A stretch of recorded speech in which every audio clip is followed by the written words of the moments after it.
everybody, and welcome to Off the Rack. I am Sal. I'm Ben. And I'm Tiffany. Happy Halloween! Yes. Wait a minute.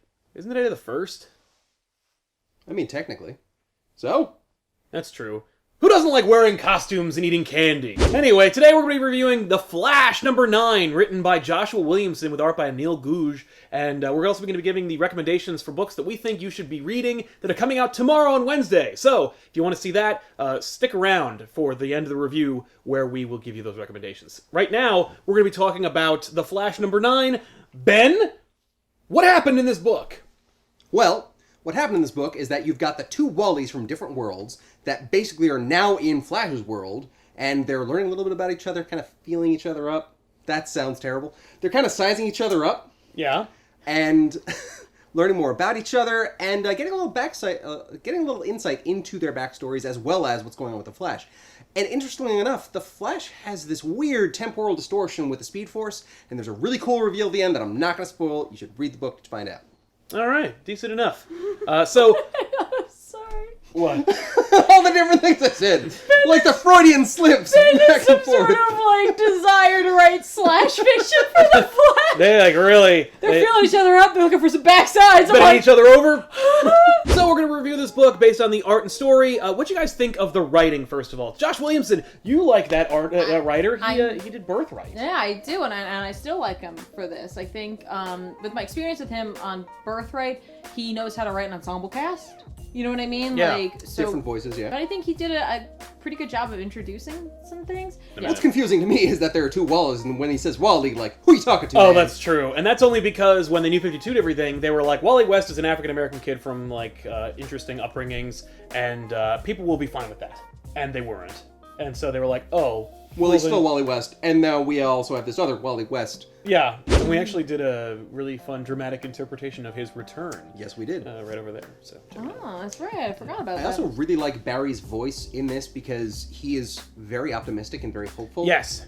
Aside from the fact where he's taken over a little bit, but he is very emotional about this kind of stuff, and he's very much a leader, a mentor. Yeah, to Wally. people keep talking about like what a leader and what a beacon of hope Barry Allen is, and usually my experience with Barry is within the Justice League, so like that's Superman's job. Get the hell out of here, Flash. Yeah. But when in his own book, Barry Allen, while he takes a side role in this issue, he still manages to be kind of like the focus of the book because it's all about Barry Allen and his approval. Right, and that's very much Williamson's style in a way. Like in Birthright, he definitely writes the gambit of like personalities. From people who are not so nice to people who are very inspirational. You know what I mean? Like, even to children. Like, so he knows how to write all over the place, especially for guys. Right. You know It what I services mean? the title really well, yeah. Yeah. Well, what'd you guys think of the art for this issue? It really, I think, helped emphasize the book, so I was on board. Thought it was good. It wasn't what I was expecting from a Flash book, but I don't know what I was expecting from a Flash book because I've never really read a Flash book. Yeah. I liked it. Like, I actually did. Like, initially I was like, whoa, this is really stylized. Like, it is super stylized. Yeah. But, like, I don't know, it kind of fits, I think, with the Flash in nature, because not that, like, he's, an extending, like, limb character, like, that would really benefit from over-exaggeration, but, like, the speed power itself, I think, like, warrants itself to that style. You know what I mean? Yeah. Like, you have to draw them with a lot of animation when they're running because of the fact that it's running. Yes, in and comics. in static images. Yeah, so, like, I feel like that really helps. It's very kinetic. I think that's the point. Or Yeah, it was like an over-exaggerated version of Dan Shonen. Yeah, a little bit. Yeah. I was not a huge fan of it, but I got what they were going for. Yeah, I don't think it was a failure. I think if you want that, it worked perfectly. Right. It doesn't strike me as something you'd be into. But it's not what I did. Yeah.